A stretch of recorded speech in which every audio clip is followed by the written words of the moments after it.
मतलब आज के टाइम में ये होता है ना कि मतलब जितनी पुलिस फिल्म्स बनती हैं उसमें सब में पुलिस को ग्लोरीफाई किया जाता है ना। मतलब पुलिस मतलब is the ultimate saviour. Right, Shyam Benegal वगैरह की फिल्में उठा के देख लो। तो मतलब वो उस टाइम में जिस तरीके की फिल्म्स बना रहे थे वैसी फिल्म आज भी नहीं बन रही। मेन स्ट्रीम हिंदी सिनेमा से शायद थोड़ा सा मुश्किल है उठाना।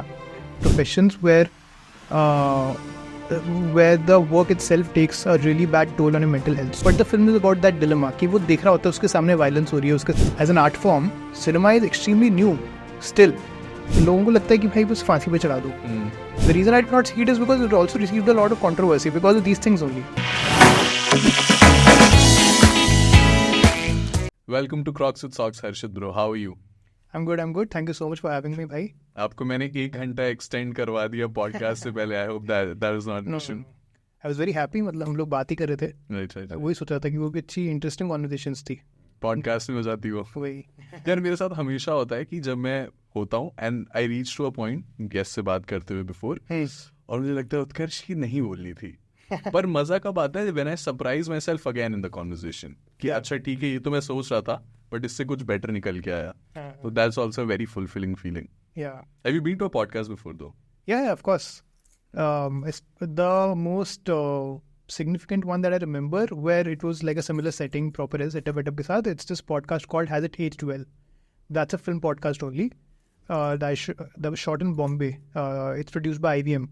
And it's hosted by Abbas Moomin and Urjita Wani. We're both comedians. But it's a very interesting podcast where they pick a film in every episode. And along with a new guest in every episode, they talk about that film and talk about whether that film has aged well. So, काफी interesting है. Which movie according to you has really aged well? Your personal pick? Lots यार. मतलब वही मतलब जैसे depend करता है कि अगर आप कोई भी श्याम बेनेगल वगैरह की फिल्में उठा के देख लो तो मतलब वो उस टाइम में जिस तरीके की फिल्म्स बना रहे थे वैसी फिल्म आज भी नहीं बन रही. मतलब उनकी पॉलिटिक्स इतनी प्रोग्रेसिव थी. मतलब और even the film by Govind Nihalani और the films by Sai Paranjpye. Govind Nihalani की एक फिल्म है अर्ध सत्या, अगर आपने देखी हो तो मतलब 100% like every one should watch that film. It has Om Puri in the lead and he is playing a police inspector who is going through this moral dilemma. मतलब आज के टाइम में ये होता है ना कि मतलब जितनी पुलिस फिल्म्स बनती हैं उसमें सब में पुलिस को ग्लोरीफाई किया जाता है ना. मतलब पुलिस मतलब is the ultimate saviour. Right. मतलब which is something that needs to be actively critiqued और हम लोग उस चीज़ को और ज़्यादा ग्लोरीफाई कर रहे हैं instead of going the other way. तो वो फिल्म उस चीज़ के बारे में है कि पुलिस इंस्पेक्टर को दिखा रखा है एक सेटिंग में, उसको डाल दिया, उसको बोला है कि भाई जब इस इंसान को जो कि आ रहा है उस वाले पॉइंट ऑफ व्यू से है that I want to be ideally I want to be an ideal police officer who doesn't engage in like corrupt politics. पर सिचुएशन है इसकी, सिस्टम ऐसा है कि उसके लिए एस्केप करना उससे बहुत मुश्किल हो जाता है. तो उस तरीके की फिल्में उस टाइम में बन रही थी. तो आप उनमें से कोई भी फिल्में उठा के देख लो, they have aged magnificently. You know, mainstream Hindi cinema से शायद थोड़ा सा मुश्किल है उठाना. अमरीश पुरी बोलते ही मेरे दिमाग में ओम पुरी. तो दोनों लोग such an iconic villains no. Like back in the day period नहीं था कि कोई भी विलन है इधर it would be Om Puri और you know Amrish Puri. That matter. 100%. And in fact in अर्ध सत्या अमरीश पुरी plays ओम पुरी's father. तो and he's playing like an extremely abusive father. तो मतलब ये जो अब जो मॉडर्न फिल्म्स बन रही है ना, मतलब इनफैक्ट काफ़ी लोगों ने ना एनिमल देखने के बाद अर्ध सत्या की बात करी कि मतलब technically at the heart of it Ardh Satya is about parental abuse and how it affects the future generations. That's what the film essentially is about. मतलब police, the whole conversation around police of course is at the center of the film, but उसका core वही दिखाया है, उसका source वो दिखाया है कि उनकी जो अपने father के साथ relationship होती है वो उनको कैसे affect कर रही है. तो मतलब बहुत बहुत ज़बरदस्त फिल्म है वो. पुलिसिंग इन जनरल भी मुझे लगता है बहुत हार्ड जॉब है. किस सेंस में कि आप जब सबसे पहले जब रोड एक्सीडेंट होता है या कोई भी एक वारदात होती है तो first person to show up is the police, right? और आप जब देखते हो किसी विक्टिम को या किसी एक पर्टिकुलर हालत में तो नॉर्मल रहना मुझे लगता है बहुत मुश्किल होता है. एक certain level of mental balance तो डिस्टर्ब होता ही होगा आदमी का. 100%. I remember I read this one report once which was speaking about the most difficult professions in terms of mental health. मतलब the professions where the work itself takes a really bad toll on your mental health. So medical profession था उसमें क्योंकि they have to see so much of blood and suffering on a daily basis. There was journalism because they also have to, the good journalists at least, जिन लोगों को सड़कों पे जाकर और जो एक्चुअल रिपोर्टिंग, ग्राउंड रिपोर्टिंग करते हैं और वो देखते हैं कि क्या चीज़ें चल रही हैं, और and police was also one of them. And yeah lot of times it's also very easy to kind of dismiss them, and because हम लोगों को नेचुरली हमारा instinct and bias is against the police, क्योंकि that's how we are wired. Right. But at the same time, of course, there are a lot of problems with the police as well. So it's a very complex subject. It's a complex subject. Yeah. Reporting की आपने बात की, I had a friend on, we were talking about Manipur, what's going on. And he was on ground और पूरा उसने cover किया. तो एक scene बता रहा था जहाँ पे building burn हो रही थी और he could see जो flames थे वो rise होके tree की leaves वगैरह भी पूरी burn हो चुकी थी. तो मैंने कहा पिक्सी कि यार किस लेवल पे तुम डिसेंसिटाइज हो सकते हो ना, कि अपने आप को वहाँ पे प्रोजेक्ट नहीं करना है पर अपना काम भी करना है.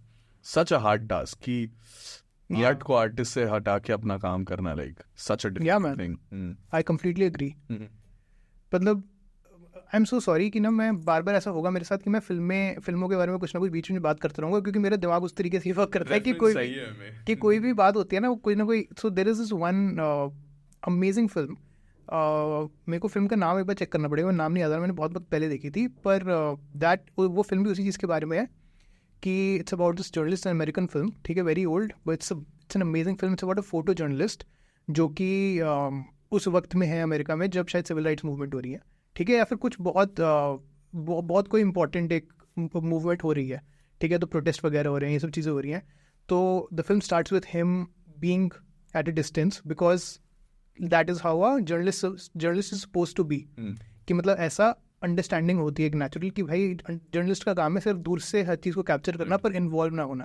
But the film is about that dilemma कि वो देख रहा होता है उसके सामने वायलेंस हो रही है, उसके सामने इनोसेंट लोगों को मारा जा रहा है और ये सब चीज़ें हो रही हैं, and then the film is about that dilemma of his, and then he finally feels compelled to get involved. So yeah again very very interesting. ये सब प्रोफेशंस बहुत इंटरेस्टिंग है. बायसेस इंसान के आप कैसे हटाओगे?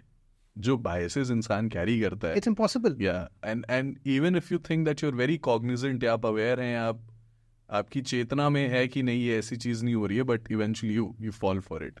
हाँ यार, थेरेपिस्ट भी मुझे लगता है बहुत ज्यादा ऐसे होते हैं. अरे 100% है ना, कि आप इन्वॉल्व हो ही जाते हो किसी न किसी चीज से. अभी हर थेरेपिस्ट का भी एक सुपरवाइजर और सीनियर पर्सन होता है जो उसको ओवरलुक कर रहा होता है कि अगर कोई इन्वॉल्वमेंट ऑफ एनी सॉर्ट, चाहे इमोशनली भी आपको लग रहा है अरे बहुत बेचारा पेशेंट है, तो उसको भी वो मतलब हटा देते हैं. So that's also a very tough job, no, like. हाँ यार, मतलब मेरे को लगता है कि कितना मुश्किल होता होगा यार, कि मतलब कि तुम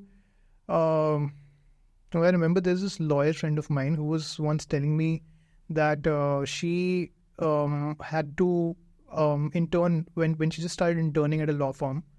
And of course, you are from a law background, and I'm sure that you must have also heard a lot of these stories. I think she was public prosecution में थी या फिर वो किस चीज़ में थी, तो फिर उनके केस में काफ़ी होता होगा ना शायद, कि मतलब a lot of times there would be like rapists and murderers, और उनको represent करना है, मतलब वो उनका काम है. And of course, they maybe even hate the person on a personal level, पर करना है अब काम है. मतलब, and you have to separate those biases. Right. Eventually, you have to do your best job in order to represent that person.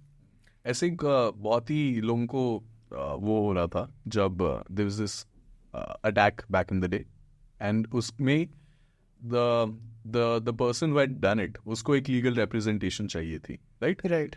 And people don't understand कि rule of law क्या कहता है, कि भाई लॉ आपके लिए चलेगा और लॉ से ही आपको सजा मिलेगी. तो लॉ के हिसाब से आपको एक बंदा असाइन होगा जो आपके लिए देखेगा कि आपकी लिमिटेड कितना दायरा है उस चीज का और कहाँ तक आपकी पनिशमेंट आपको अस्क्राइब होगी. तो it's how the law function, how the rule of law, the land of law goes. तो आई थिंक उसका नेचुरली एक आर्क होना चाहिए. बट हाँ, अगर आप बाहर एक normal like as an individual जो देख रहा है, उसको तो ये लगता है नहीं कि यार गलत है, तो उसको आउटराइट इसको बस फांसी पे चढ़ा. इसका मतलब he doesn't deserves to be there. मतलब वही है कि लोगों को लगता है कि भाई बस फांसी पे चढ़ा दो, पर मतलब उतना आसान नहीं होता. मतलब चाहे इंसान ने कितना भी हीनियस क्राइम किया हो, ऑफ कोर्स वो है एक जो पब्लिक परसेप्शन फिर बन जाता है, और फिर उसके अगेंस्ट अगर जब 90% जनता हिंदुस्तान की बोल रही होती है कि भाई इस इंसान को फांसी पे चढ़ा दो, तो जब वो 10% लोग आके बोलेंगे ना कि भाई मतलब ह्यूमन राइट्स के नाम पे और जिस भी चीज़ के नाम पे, जब वो अर्ज करेंगे लोगों को कि नो मतलब may be forgive the person and whatever, and like it's called capital punishment, right? So capital punishment is not the answer, etc. So of course it's very difficult to have that conversation, because you also understand where those people are coming from, where their anger is coming from, but at the same time I think it's a conversation that really more and more people need to have. Yeah. Also वही है कि reformative होना चाहिए law को, जो everybody agrees on it. Exactly. थोड़ा reform की तरफ बढ़, तभी हर चीज़ के लिए नहीं है. जैसे ऑफ कोर्स आप अटैक कर रहे हैं टेरर, मतलब मेजर सीन्स में, तो there will be an harsher punishment, पर एट द एंड लॉ का पॉइंट भी है कि रिफॉर्मेशन हो, लोग ठीक हो, अपनी डायरेक्शन में चले. This reminds me of this web series I was watching on Netflix called Cyanide and Curry, I think, if I'm not wrong. Okay, I haven't seen. जहाँ पे there's this woman जिसने अपने 4 या 5 फैमिली मेंबर को cyanide से death दी थी, अपने husband को, फिर उसके इन दोनों इन लॉज को, अंकल को. एंड ब्रो इट्स एलिजिडली, मतलब डॉक्यू सीरीज है, मतलब this the case is still going on, but bro unbelievable watch. It's like, and it's in southern part of India. Acha, it's an Indian story. It's an Indian story. Wow. I was also watching, do you like serial killers stuff, or what sort of content you like? Have you ever watched it? Serial killer stuff. Right. Yeah. What is the recent? Did you watch Dahmer by any chance? Dahmer I did not see. Bro, that was too dark. I mean, Yeah. Eventually I realized कि भाई ये, I don't know, he played the character far too well. The music was so airy in some sense. Yeah. I couldn't watch the whole thing. भाई. हाँ यार, मतलब but Dahmer also, I think, as far as I remember, the reason I did not see it is because it also received a lot of controversy because of these things only. Because I think because it's based on real, because it's based on a real thing, and I think वो that's a difficult line to walk ना, मतलब especially when Dahmer के case में, Ted Bundy के case में ये भी था ना कि all of these were like very handsome men, right? तो उनको बहुत मुश्किल है उस तरीके से दिखाना कि like you cast somebody like Zac Efron in a Ted Bundy film. It's very difficult for people to not find that guy handsome, because Ted Bundy himself was very handsome. And if you go back to the actual Ted Bundy reporting, you won't believe it, but have you seen some of the stuff? Yeah, I've seen it. Like women were crazy Writing about him. letters to him in the jail. Exactly. तो मतलब यार वही चीज़ है कि मतलब interesting है काफ़ी, कि मतलब और इन चीज़ों के बारे में फिर तुम डॉक्यूमेंट्री बनाओ या फिर तुम कुछ भी शो बनाओ, it can be very difficult to not show them as like charming people. और क्योंकि जब उनका एक बहुत बड़ा एलिमेंट ही चार्म और exactly and walking that line of course is super difficult.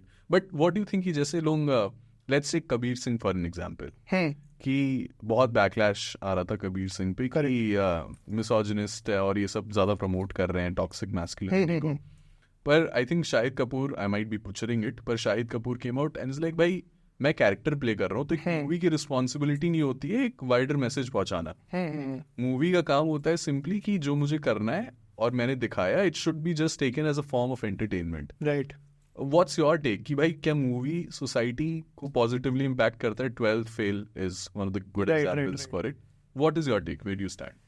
यार देखो, मेरे को क्या लगता है ना, मतलब ये बहुत बड़ी कॉन्वर्सेशन, बहुत ही वास्ट कॉन्वर्सेशन है. मेरे को लगता है कि सबसे बड़ी इशू क्या है ना इस टाइम पे, कि इन वाली कॉन्वर्सेशंस को ना बहुत ज़्यादा बाइनरीज में बना दिया सोशल मीडिया पे, कि मतलब या तो हाँ या फिर ना, वो वाले जवाब हो गए हैं. नुआंस्ड है, बहुत नुआंस्ड है, बहुत बड़ा टॉपिक है, मतलब इतना बड़ा टॉपिक है, इसके बारे में शायद कोर्स होना चाहिए कॉलेज के अंदर, समझ रहे हो? मतलब ये उतना बड़ा है, क्योंकि प्रॉब्लम क्या है ना, सिनेमा बहुत ही नया मीडियम है अभी भी. As an art form cinema is extremely new still. You know, you compare it to any other art form, you compare it to the written word, you compare it to poetry, you compare it to paintings. Cinema अभी भी हमारे समझना आसान नहीं है. और तुम cinema को छोड़ दो यार, मतलब ये वाली कॉन्वर्सेशंस तो लिटरेचर के बारे में करनी आसान नहीं है. मतलब लिटरेचर के बारे में भी तो ये चीज़ें हो सकती हैं कि मतलब book like Lolita for example, you know how that, मतलब what kind of impact that left on people. जबकि when the same Lolita got made as a film by Kubrick, उसके बारे में बहुत कॉन्वर्सेशन हुई, क्योंकि वो ज़्यादा लोग देखते हैं सिनेमा एज अ मीडियम, ज़्यादा लोग कंज्यूम करते हैं, तो लोग इसलिए सिनेमा के बारे में ज़्यादा बातें करते हैं. पर जाई किसी भी चीज़ के बारे में सकती है बात, समझ रहे हो? तो ऑफ कोर्स सी, मतलब it is undeniable that cinema has an impact, right? मतलब 100%. मतलब I remember when Kabir Singh came out, there were people, especially because I am from a small town, मतलब in terms of my parents are from a small town. I grew up in Delhi, but of course all of my relatives, all of my cousins, etc. live in Haryana, Punjab, etc. So they were in school when that film came out, right? And they were just young guys who were in school. So for them, they watch a film and they see this guy being shown as this extremely cool kind of, you know, almost like a new portrait of masculinity. Preeti. Yeah, and they want to be that guy. Matlab, it's true. And I saw that. I saw that impact firsthand. But that being said, मुझे ऐसा लगता है कि cinema एक इंसान जिस तरीके से बनाना चाहता है ना, तुम उसको रोक नहीं सकते वैसा बनाने से, ठीक है? क्योंकि cinema again depends on a lot of things. Of course अगर वो पॉसिबल है कि हमारे पास ऐसे प्रोड्यूसर्स हों, हमारे पास ऐसे लोग हों जो कि फिल्म्स को फाइनेंस कर रहे हैं, जो कि ये वाली कॉल जल्दी ले पाएँ और समझ पाएँ, पर वो बहुत मुश्किल है. Realistically the truth is that films will get made the way that the person wants to make them. वैसा ही होता है, वैसा ही होता रहेगा, ये फैक्ट है. वक्त के साथ चीज़ें बदलती रहती हैं, ठीक है? जैसी भी सोसाइटी में कॉन्वर्सेशंस हो रही हैं उसके हिसाब से चीज़ें बदलेंगी, पर उसमें भी फिर क्योंकि technically we are living in a time when it would have been very difficult to imagine that somebody like Sandeep Reddy Vanga could come in and could make films with characters like that, right? But वो हुआ फिर भी, जबकि हम लोग इतने ज़्यादा socially aware time में रह रहे हैं. तो वो चीज़ें होंगी इवेंचुअली. मुझे लगता है कि सिनेमा क्या है ना, वो मतलब मैं एक लाइन बोलता हूँ हमेशा कि cinema is the purest physical manifestation of empathy. Why? Because it is literally allowing you to see the world from another person's eyes, है ना? Of course, लेकिन अब एक इंसान अगर प्रोपेगेंडा फिल्म बना रहा है तो उसके केस में एम्पैथी वाली चीज़ खत्म हो जाती है. But it's still very interesting because you are getting to see the world from another person's eyes, right? तो अगर एक फिल्म मेकर सिनेमा के अंदर आ रहा है तो ना उसको उस चीज़ के लिए रेडी रहना है कि भाई मैं अपनी कॉन्शियसनेस को, मैं अपने थॉट प्रोसेस को दुनिया के सामने रख रहा हूँ. तो वो अच्छा है या बुरा है, सही है या गलत है, लोग उसको जज करेंगे, उसके बारे में बात करेंगे. वो चीज़ से तुम बच नहीं सकते. अब जैसे वांगा के साथ ही हो रहा है ना कि मतलब लोग उसको क्रिटिसाइज कर रहे हैं, वो चीज़ होनी है क्योंकि you have to understand that you are making films about a topic and you are showing characters that are extremely provocative. तुम कर रहे हो ना जानबूझ के, तुम क्यों बना रहे हो भाई फिर ऐसे प्रोवोकेटिव फिल्म में, तुम प्रोवोकेटिव कैरेक्टर्स क्यों बना रहे हो? अगर तुम बना रहे हो, और ये सिर्फ उसके साथ नहीं होता, ये जब डेनीरो ने टैक्सी ड्राइवर भी बनाई थी, लोगों को लगता है, अब काफ़ी सारे लोग हैं जो कि इंडिया के, जो कि एनिमल और कबीर सिंह जैसी फिल्मों को सपोर्ट करते हैं, वो बोलते हैं कि भाई टैक्सी ड्राइवर भी तो बनी थी, और समझ रहे हो मतलब क्लॉकवर्क ऑरेंज भी तो बनी थी. लोगों को ये नहीं पता कि क्लॉकवर्क ऑरेंज और टैक्सी ड्राइवर जैसी फिल्मों के बहुत क्रिटिक्स हैं. उन फिल्मों के बारे में अगर आप कॉन्वर्सेशन पढ़ोगे, उन फिल्मों के बारे में आप रिसर्च पेपर्स पढ़ोगे, उनके बारे में इतनी चीज़ें लिखी गई हैं जो कि एक्सट्रीमली क्रिटिकल हैं about their portrayal of masculinity and their portrayal of violence. People don't know that. This is a very similar take Godfather पे. Yeah. कि आपने माफिया को थोड़ा ग्लोरीफाई किया ठीक ठाक, पर माफिया कल्चर इटली में इतना बड़ा इशू है कि वहाँ के लोग बहुत ज़्यादा परेशान थे. मतलब मूवीज़ में तो दिखाते हैं कि उनका कोड ऑफ कंडक्ट है, मतलब बच्चे और औरतों को छोड़ देते हैं, they don't medal with it, but reality में नहीं था ऐसे. करेक्ट. बहुत माफियाज इटली में थे जो छोटे बच्चे, और they were killing left right people.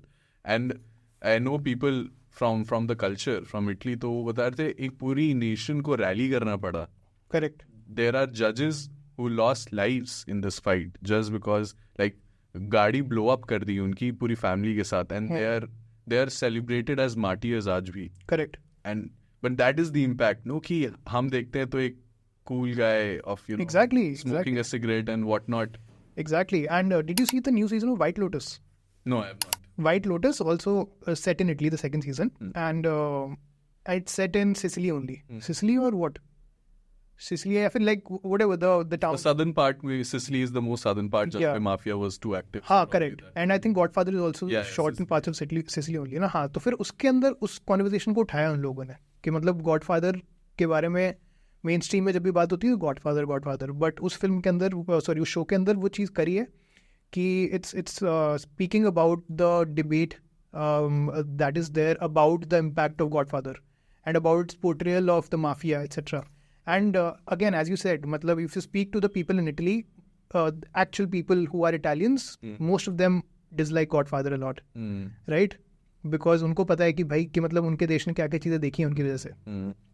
तो वही वाली बात है कि मतलब I think if people are having this conversation they need to read more, they need to get more context. मतलब ये चीज़ें बोलना बहुत आसान है, टैक्सी ड्राइवर ये वो, पर तुम पढ़ो तो सही भाई कि मतलब ऐसा नहीं है कि वो फिल्म में भी क्रिटिसिज्म से बची हुई थी. बात ये है कि वो फिल्में इतनी आइकॉनिक बन चुकी है वक्त के साथ कि हम लोगों तक जो चीज़ पहुंचती है as people living in India who have discovered these films in the mainstream in the past 10 years, हमारे तक सिर्फ अच्छी चीज़ें पहुंचती हैं. पर अगर तुम और चीज़ें पढ़ोगे, उनके अराउंड डिस्कोर्स पढ़ोगे, तुम्हें समझ आएगा कि every film is is prone to criticism and it should be. अगर क्रिटिसिज्म छोड़ दोगे तुम, अगर फिल्मों को क्रिटिसाइज करना छोड़ दोगे, films are eventually an extension of society. If you are saying that films or characters in films should not be criticized, then you are saying the society shouldn't be criticized. फिर तो चलता ही रहेगा ना जैसे चल रहा है, फिर चीज़ें बदलेंगी कैसे? खो गए हम कहाँ के राउंड टेबल पे भी. You had this question to Zoya, I think.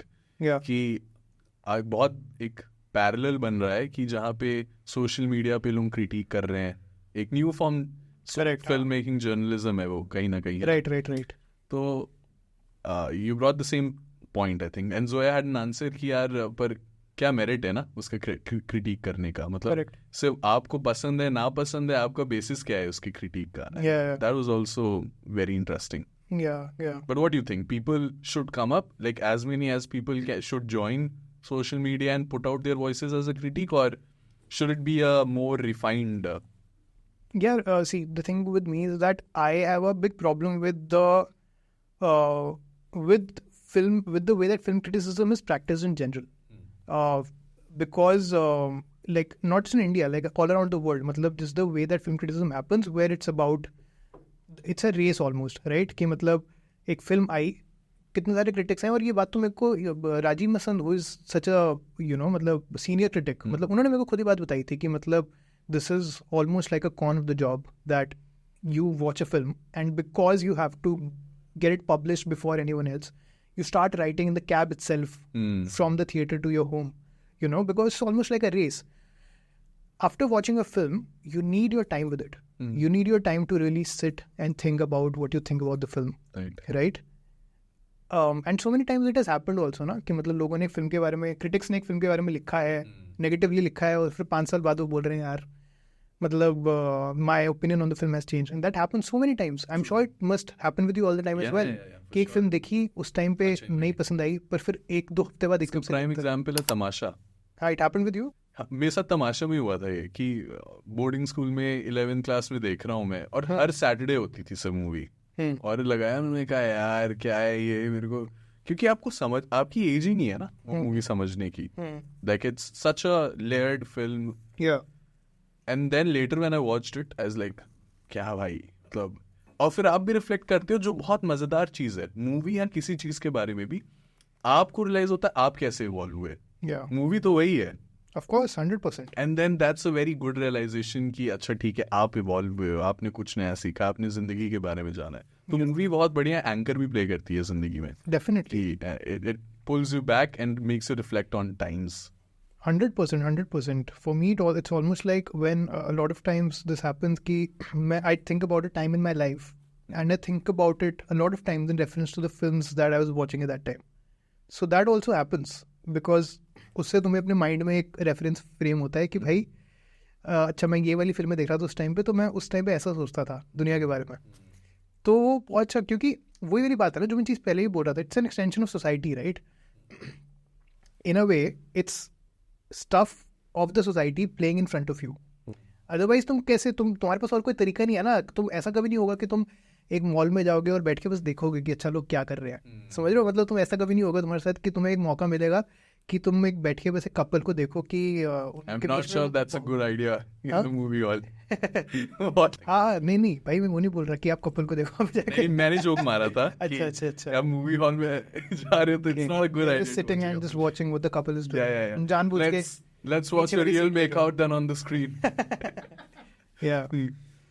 But yeah man, but coming back to the question itself, कि my opinion on the, so yeah, basically मेरे को इसलिए फिल्म क्रिटिसिज्म से इन itself प्रॉब्लम है. और दूसरी बात मेरे को क्या लगता है ना कि a lot of times, especially the way that it's practiced in India in the mainstream media, it's become about almost presenting the reviews as objective opinions.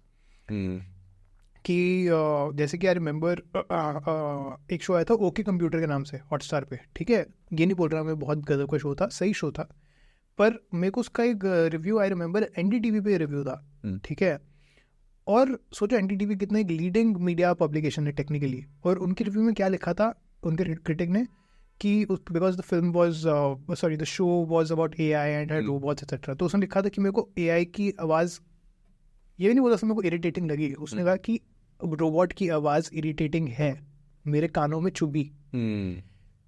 तो भाई अब ये क्या है, मतलब eventually the point of a review, the point of criticism should be that you should be contributing something productive to it in a way that leads to something better in the future, right?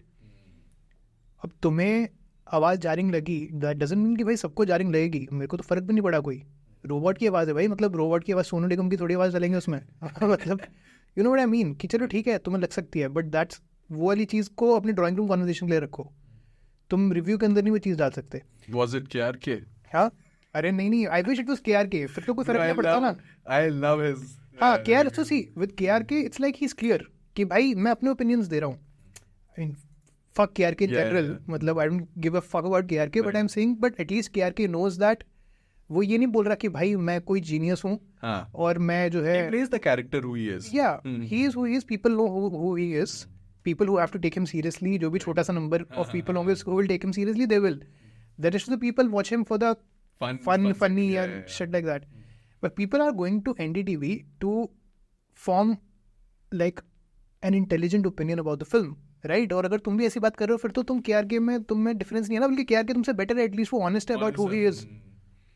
So that's the issue with a lot of film criticism that's happening today. With social media, the thing which I like about it in terms of people's reviews is that at least we know that these are opinions of the person who are writing it. Of course, बस लोगों को कभी कभी वो हो जाता है कि even on social media people get carried away where they start presenting their opinions as objective, you know, statements, कि मतलब ऐसे बोलेंगे कि भाई whatever, कि मतलब खो गए हम कहाँ is a bad film because dash dash dash blah blah blah.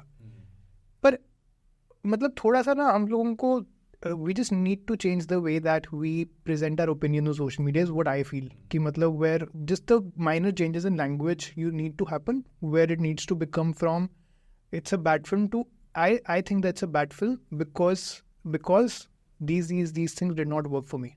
तो ये छोटी छोटी चीज़ें हैं, पर वही है कि but people actually think that way, कि मतलब उनको लगता है कि हाँ उनको कुछ चीज़ें अच्छी नहीं लगी तो वो ख़राब फिल्म हो गई, और वो they try to present it as objective viewpoints, you know. ऐसी आज के टाइम पे आई थिंक OTT के बाद in general it's a good place to be at in terms of movies and movie selection.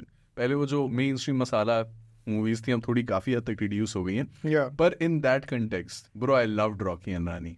100%. वो आ रहा movie, मतलब बहुत टाइम से मेरे को पसंद भी नहीं, मेरा टेस्ट भी नहीं है ये, पर मैंने 2 बार as in mainstream Hindi films. हाँ, मेन स्ट्रीम हिंदी फिल्म्स जो जहाँ पे बहुत ज्यादा ओवर नाच गाना हो रहा है. हाँ, नाच गाना भी, और ओवर ड्रामेटाइजेशन है, जैसे कि रियल लाइफ में तो होता नहीं है ऐसा, बट मूवी है तो चल रहा है जी. जो आइडिया है कि मूवी है तो थोड़ा बढ़ा चढ़ा के 10 गुना दिखा दिया है. Correct. But Rocky and Rani right just the sweet spot. And because of Ranveer and even Alia, like for an acting, but Ranveer ने जो believable character दिखाया, मजा आ गया bro, मजा आ गया. 100% bro. Even I loved Rocky और Rani. मतलब what did you like about the film? I think एक तो laughter, they got the laughter part very right, and the music part. Laughter part? हाँ, as in the comedy of the film. The comedy timing of like annoying comedy जो जैसे जिस वे में रणवीर बोल रहा है, but to me it felt very real कि Excuse me, madam, the way he said, अब वो कर नहीं पा रहा मैं गलत जो वो करता है. Yeah, but I know what you mean. कि मतलब वो एक, और वो बहुत वो भी हो सकता था कि मतलब it could have turned out to be irritating, annoying as well. But वही है, मतलब because it was a good actor and Ranveer Singh pulled it off really well, it worked. And so it also had good themes where he tried to blend in with Alia's family, tried to be more presentable, where he had this Bengali bit where he learned that poem. So it was also on a good level जहाँ पे आप merge कर रहे हो, थोड़ा cultural angle भी है. So that yeah, definitely. super sweet. Definitely. Which is a recent watch you've really liked it हाल फिलहाल में जो देखो? Indian? Anything. But Indian preferably, let's do it. Merry Christmas. I saw Merry Christmas on the big screen.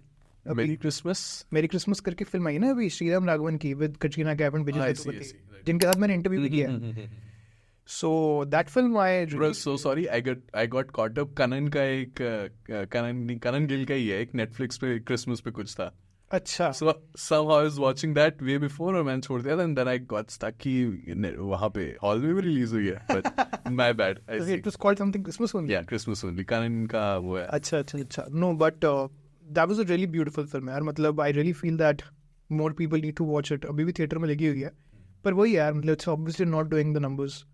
But Sriram Raghavan film, it's a very different kind of Sriram Raghavan film. मतलब इससे पहले Sriram Raghavan had made Andhadhun. Have you seen any Sriram Raghavan film? Which all have you seen? I've seen Andhadhun, but I've not really known the director. So अच्छा, एक हसीना थी. No. Johnny Gattar. Yeah, Johnny Gattar has seen Badlapur. Of course. Badlapur is what a watch. Iconic film. Iconic. उसके अलावा Agent Vinod is the only like okay film that he has made, but otherwise is shout out to Rabta though. Rabta, of course, भाई मतलब what a also brilliantly composed in terms of like visually composed video, right? Of Rabta with the whole one take sequence, action happening. बहुत सही है वो. And you know Sriram Raghavan used to actually write and direct CID back in the day.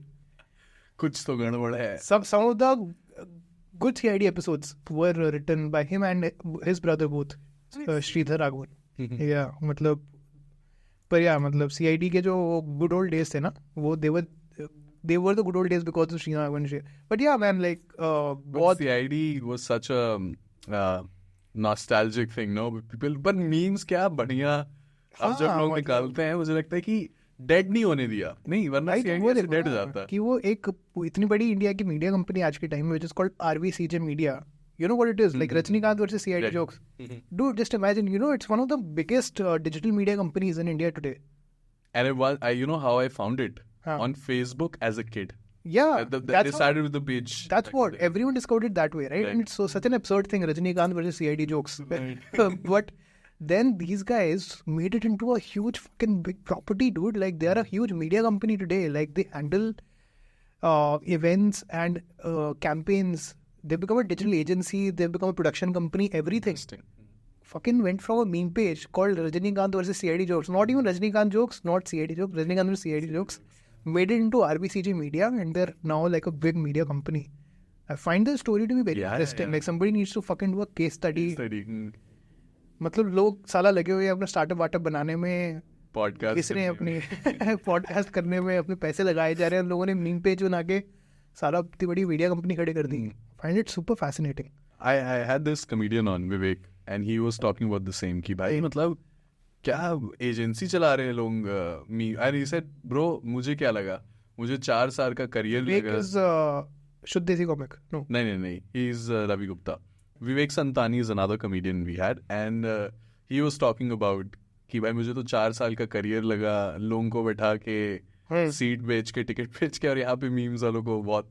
And he really appreciated कि art है भाई. लोग अपने घर में बैठे जो बहुत दूर है and then you know they can bring out laughter. Of course यार, मतलब है डेफिनेटली आर्ट है. मतलब मीम सुनना हर किसी की बात नहीं है, हर किसी के बस की बात नहीं है. मतलब अभी मैं वहाँ पे था, इंडिया फिल्म प्रोजेक्ट IFP वाले जो है उनका एक हर साल होता है ना इवेंट IFP के नाम से.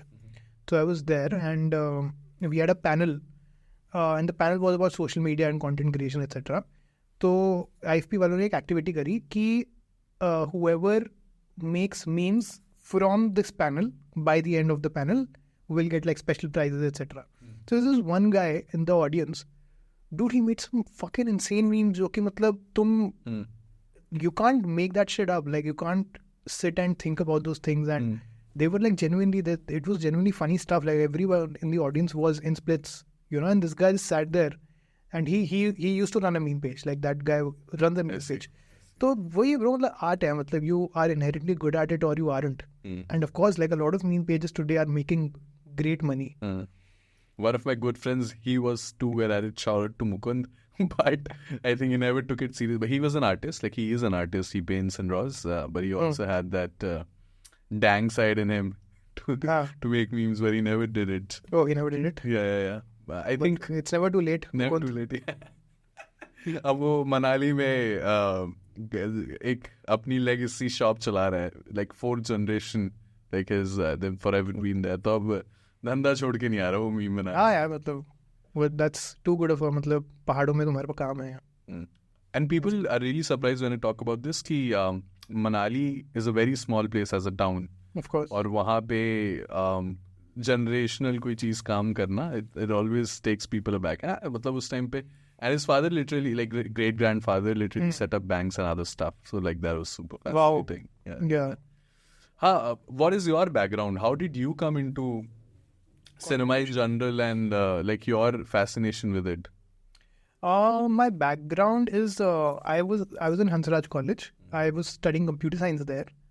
Hansraj at CS, like in... So Hansraj has a course called BSc Computer Science, which is there in a lot of DU colleges. A lot of पे नहीं वैसे, मतलब शायद 9-10 के आसपास कॉलेजेस होंगे जिसमें computer science, BSc computer science honours करके कोर्स है. लेकिन in 2013 Delhi university started the 4-year programme. FYUP नाम था उसका. ठीक है, तो सारे कोर्सेज 4 साल के कर दिए थे. इकोनॉमिक्स, हर कोर्स यू का, कोई भी कोर्स 3 साल का बचा ही नहीं था. And what they did was these 4-5 BSc courses which included computer science, electronics and a bunch of others, they converted all of them to BTech. कि अगर हम BSc को 3 साल की जगह 4 साल का कर ही रहे हैं, हमारे पास कंप्यूटर साइंस की फैकल्टी है, सब कुछ है, इसको BTech बना दो. एंड दे टुक प्रॉपर, वो उन्होंने सर्टिफिकेशन वगैरह भी ली. वो हमारा जो था वो क्या सर्टिफिकेशन चाहिए होती है इंजीनियरिंग के लिए, UGC की जगह जो दूसरी वाली चाहिए होती है, उन्होंने वो सर्टिफिकेशन वगैरह भी ली. मतलब it was a proper engineering degree that they were giving. पर हमारी पढ़ाई BSc वाली थी. वो तो 3 साल की जगह 4 साल की कर दी. हमारी कोई लैब्स नहीं थी जो लोगों को BTech वाले बच्चों को करनी पड़ती थी. हमारा ये था कि भाई ठीक है, मतलब बोर्ड्स में अच्छे नंबर आ गए, एडमिशन मिल रहा है, JEE के थ्रू भी मिल रहे थे, DTU वगैरह मिल रहा था, पर यहाँ पे कंप्यूटर साइंस मिल रही थी. पर सबसे ज़्यादा क्या था भाई कि DU मिल रहा है, नॉर्थ कैंपस मिल रहा है, और उस चीज़ की एक फैसिनेशन थी. तो साउथ वाले से पूछो. अब मैं बाकी सोचता हूँ रेट्रोस्पेक्टिवली कि कॉलेज ओवर कोर्स हो, तो मैं पर्सनली बोलूंगा भाई college. Like I got stuck to like history honours, BA करना था आराम से और किसी नॉर्थ के कॉलेज से, क्योंकि कल्चर मैटर करता है. कॉलेज नहीं, मतलब I agree. मतलब maybe won't be applicable for all kinds of courses or in terms of all kinds of universities. This is my experience for it. No, in terms of all kinds of universities it might not be applicable. For DU I definitely think that's very applicable unless you are very adamant on doing like a very specific kind of course कि तुम्हें को ही करना है, तुम्हें आगे जाके कुछ economics में ही करना है, इकोनॉमिस्ट बनना है, फिर ऐसा कुछ तो अलग बात है.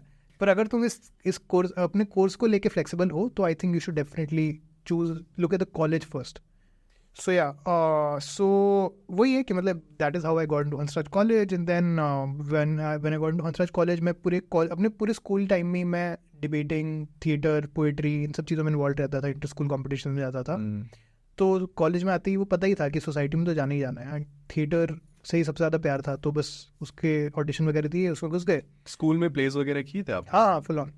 हमारे स्कूल में क्योंकि थिएटर की फैकल्टी बहुत अच्छी थी. Our theatre teacher used to be this teacher called Rahul Khanna, Mr. Rahul Khanna, who is a very senior theatre actor with Asmita Theatre Group. तो we had that kind of background, you know. मतलब उसके अलावा भी हमारे school काफ़ी करता था इन चीज़ों में. मतलब NSD से हमारे पास कभी कभी वो लोग आते थे हमको हमारा एनुअल डे का वाला प्ले करवाने के लिए. तो इसलिए वो सब चीज़ें की हुई थी. इंटर स्कूल में हम लोगों ने काफ़ी पार्टिसिपेट किया हुआ था, तो फिर वो वाला बैकग्राउंड था. तो इसलिए व्हेन वी तो मतलब हाँ ठीक है, हो गया हंसराज ड्रामेटिक सोसाइटी में. उसके बाद फिर 4 साल के लिए जो थिएटर किया, 3-4 साल, वहाँ पे फिर तुम्हें एक कल्चर मिलता है ना. ऊपर से दिल्ली यूनिवर्सिटी का theatre circuit is really really active and very culturally rich. मतलब अगर तुम वहाँ पे घुस गए हो तो you are in the right place, specially if you want to pursue theatre और film in any way in the future. वहाँ पे नुक्कड़ नाटक होता है कि थिएटर होता है प्रॉपर? लाइक दोनों अलग से एग्जिस्ट करते हैं कि मतलब दोनों ओवरलैपिंग है? डिपेंड करता है, मतलब तुम्हारे कॉलेज और सोसाइटी पे डिपेंड करता है. हमारे कॉलेज में सेम सोसाइटी के अंदर ही दोनों चीज़ें होती थी. Eventually you had to choose भी नहीं, मतलब कुछ लोग दोनों चीज़ें भी करते थे अगर तुम उतना टाइम मैनेज कर सकते हो, because both the things require a lot of time. मतलब we used to practice for like 6-7-8 hours every day. So it's crazy amount of commitment bro. मतलब technically if you think about it now, हम लोग 6-7 घंटे अपनी जिंदगी के रोज देते थे उस प्रैक्टिस को, अपनी मरवाते थे मिट्टी धूल में और पता नहीं क्या क्या. मतलब कुछ वो नहीं होता था, हाइजीन वाइजीन भूल जाओ, खाना पीना भूल जाओ, बस प्रैक्टिस करे जा रहे हो, कुछ तुम्हें पैसा नहीं मिल रहा. तभी समोसा टेस्टी लगता था. हाँ, समोसा और अपना कैंटीन के मतलब 20 रुपए के चाउमीन उससे फर्क नहीं पड़ता था, उसमें तेल भरा होता था पूरा, पर भाई ये होता था बस पेलते जाओ। 6-8 घंटे बाद भाई भूख भी लगती है ना आदमी को। Of course. The difference I noticed, I've done theater as well in schools. Like I've done close to 20 plays So nice. on stage. And when I came to DU, मुझे realize हुआ कि नुक्कड़ नाटक is not my thing. Right. Like I cannot really do it क्योंकि एक अलग energy चाहिए, आपको चीखना है ना, मतलब आपको एक इमोशंस रॉ दिखाने हैं। Correct. और थिएटर बहुत बैलेंस्ड है, बहुत वहाँ माइक्स हैं, लोगों तक आवाज़ जा रही है, आपको you don't have to really shout to show it. And I never got interested in नुक्कड़ नाटक somehow, but I watched one of college of vocational studies का एक मैंने देखा नुक्कड़ नाटक, it moved me on mental health, like it just moved me so beautiful. They have a really good society. Yes. But even DCAC used to do stage plays as well. I remember DCAC used to have a good stage play society as well. I thought I was young, no, like 17, 18, and what I saw was Nukkad Natak, and I realized कि bro, automatically disconnect हो गया, automatically हो गया। पर sometimes when I reflect back, I've started acting since 9th, मतलब जो theater plays वगैरह कर रहा था मैं। First play was Kabuli wala, this story. Nice. Yeah, and then I did that, and then I also did Chanakya, like a lot of ranges, English play। वो कौन सा था, Merchant of Venice। But yeah, but वही है Theater मतलब हाँ, कि बस वही है कि फिर जब कॉलेज में तुम थिएटर करते हो, हंसराज जैसे कॉलेज में या फिर दिल्ली यूनिवर्सिटी में अगर तुम हो, तो you are with the right people, that's something that you will know for sure, कि मतलब you are with the right people who will have the same interest and who will only enrich you intellectually and culturally and you know with respect to all of these things. So I was with people जिनके साथ मैं film रोज discuss कर रहा था, जिनके साथ मैं theatre रोज discuss कर रहा था, हम लोग फिल्म एक्सचेंज करते थे। तो वहाँ पे रहते हुए लोगों के साथ बात करते हुए इतनी फिल्में देख ली ना कि उसके बाद फिर there was no turning back. When did the page start? When 2018 I actually उसके बाद मैंने ना थिएटर वेटर सब छोड़ दिया था कॉलेज के बाद, and I started working on a startup. It's a startup called Frankly Wearing. It's a merchandise company where it's for content creators, artists, that they can go and set up their merchandise store for free. It's still there. I am a sleeping partner in that now. But I started working on that with two of my friends. ठीक है? So after working on that for 2 years, पर ना वो एक चीज़ होती है ना, अगर जो एक इंसान आर्टिस्ट है ना, जिसने थिएटर वेटर किया है और ये सब चीज़ें हैं और जिसको सिनेमा विनेमा में ज़्यादा इंटरेस्ट है, वो चीज़ ना अंदर वो कीड़ा रह ही जाएगा। तो काफ़ी सारे लोगों का वो कीड़ा रह ही जाता है, वो हमेशा मन में मलाल रह जाता है, यार फिल्में बनानी थी, बना नहीं पाए। मेरे केस में बस ये हुआ कि मेरे को था कि मेरे को कुछ ना कुछ तो करना है, मतलब स्टार्टअप से मैं बहुत खुश हूँ, लेकिन there is something that I need to do with respect to the cinema aspect of it. Just came home one day, I had the idea of humans of cinema in my head, कि मतलब this name कि humans of New York, Bombay से, कि मतलब I like the idea of connecting that with cinema. Also we're lucky to have the idea उस time किसी ने user name था वो अवेलेबल। मैं घर आया, मैंने कहा वेंचर ये कैसे, मतलब ये अवेलेबल है, वाह। मैंने लिया, साथ के साथ बनाया, स्टार्टेड पोस्टिंग, एंड थोड़े टाइम बाद सेलिब्रिटीज वगैरह तक पहुंचना स्टार्ट हुआ, उन लोगों ने शेयर करना स्टार्ट किया। How do you think is the कितना बड़ा रोल नाम का है? क्योंकि I think huge, I think या लाइक मैं बहुत बोलता हूँ मैं तो इस बारे में कि मतलब लोग रियलाइज नहीं करते यार। पता है काम ना सब एक जैसे ही है, सब लोगों की आइडियाज़ बहुत कम होते हैं जो कि एक्स्ट्राऑर्डिनरी होते हैं। कुछ चीज़ें ना वर्क कर जाती हैं। मैं ये नहीं बोलूँगा कि मैंने बहुत स्ट्रेटेजिकली कुछ चीज़ें सोची थी, क्योंकि मेरे को तो ये था भी नहीं कि मेरे को इसका कुछ बनाना है। मेरे लिए हॉबी वाली चीज़ थी कि मेरे को बस एक प्लेटफॉर्म चाहिए था जहाँ पे मैं फिल्मों के बारे में लिख सकूँ, क्योंकि मेरे पास और कुछ था नहीं उस टाइम पे जहाँ पे मैं फिल्मों के बारे में लिख सकूँ, लोगों से बातें कर सकूँ। पर the name and one thing that a lot of people से, like businessman specially, the product market fit, it was the right time. Instagram मतलब OTT जो स्टार्ट हुआ था इंडिया में, लोगों का वाला टाइम जस्ट मैच्योर हुआ था, वेयर दे हैड, इंडिया ने वाला टाइम देख लिया था जब लोगों ने टॉरेंट पे और हार्ड डिस्क वगैरह पे फिल्में देख ली थी और शोज देख लिए थे, breaking bad, game of thrones लोगों ने देख लिए थे। वो टाइम जस्ट मैच्योर हुआ था, और इंस्टाग्राम पे लोग एकदम से बस एक्टिव हुए थे, मतलब उस लेवल पे। तो ना वो था ही, वो मार्केट को चाहिए था उस टाइम पे कि फूड ब्लॉगिंग ऑलरेडी हो चुकी है, ट्रैवल ब्लॉगिंग हो चुकी है, film blogging somebody had to start doing it. A couple more people were doing it at that time. There's a page called Gangs of Cinema, still very active. There's another called Character Biopsies. So there were these 2-3 other people who were doing it, and I also started at the same time. And I do believe that the timing and of course the name, plus you know, matlab I I just had a very honest intention about it. You are the one who chose the name, so like let's be real. Of course, you are the one who's making it happen. But yeah, see, eventually बहुत ज़रूरी है कि आप जिस भी चीज़ के बारे में कर रहे हो, आप उस चीज़ के बारे में रिसर्च करो, आप मेहनत करो उस चीज़ पर. ऐसा नहीं है कि आपने बना दिया फिल्म पेज, आपका हो गया तो फिर बस. मेहनत करना बहुत ज़रूरी है, पढ़ना बहुत ज़रूरी है, फिल्में देखना बहुत ज़रूरी है. जो भी आप काम कर रहे हो, अगर आप फूड ब्लॉगिंग कर रहे हो तो if you aren't doing the research, if you aren't doing the work, then it's not worth it, man. You know. What is the next step now? Like, where do you see this going? Yeah, next step is just want to produce a lot more video content, a lot more original video content. I want to start pitching to production houses, etc. as well. I want to get into fiction, and the 10 years down the line, I want to be making films. I want to be making shows. The future for me personally is that I want to be a filmmaker, and I want to turn Human Cinema into a production house, and ideally create a space where I can also invest in aspiring budding filmmakers from across the country. भाई बस याद रखना कि मैंने बताया था मैंने school time से प्ले की होगा, तो it can always of course when it has to rise. वो हम बात कर रहे थे ना 12 के, मतलब तुम इतने बड़े बन जाओगे ना उस टाइम तक कि फिर मेरे को आना पड़ेगा तुम्हारे पास, समझ रहे हो? अब तो आते रहोगे ब्रो. अब this is not the first and only time. Thank you so much for coming on Talks with Socks. Had a lovely time. Thank you so much for having me.